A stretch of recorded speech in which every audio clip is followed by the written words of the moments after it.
Ils dansent entre ciel et pierre. Depuis un mois, les artistes d'une toute jeune compagnie installée à Grasse préparent un spectacle en pleine nature, une création chorégraphique originale. Anne Lehars, Jean-Bernard Vitiello.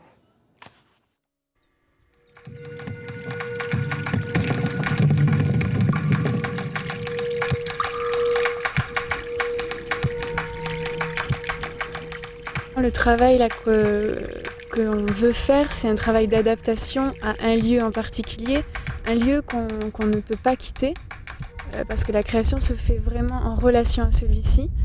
Donc par rapport aux formes, au placement, à ce qu'on va ressentir, on va créer quelque chose qui vraiment est lié au lieu.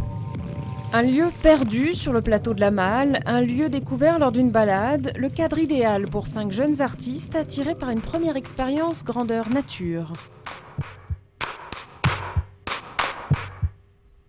Le fait d'avoir justement cette matière de roche sous nos pieds, au contact de nos corps, c'était quelque chose qui nous aidait à rentrer dans la matière, donc à trouver plus facilement qu'en studio par exemple le poids ou le centre.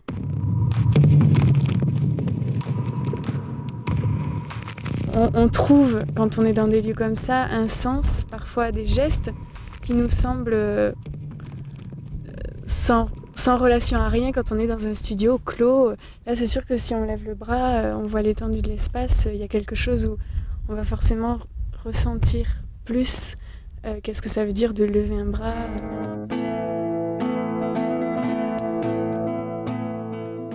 Ressentir aussi les éléments naturels, intégrer à la création le vent, la chaleur ou une roche qui se brise.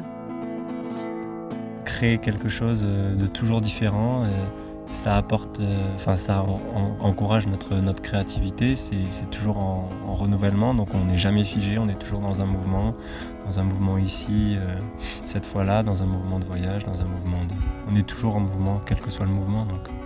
Cette danse nomade les a déjà menés en Égypte ou dans l'Himalaya et lors d'une représentation unique dans la ville des parfums, en l'occurrence celui du thym, incontournable dans cette création.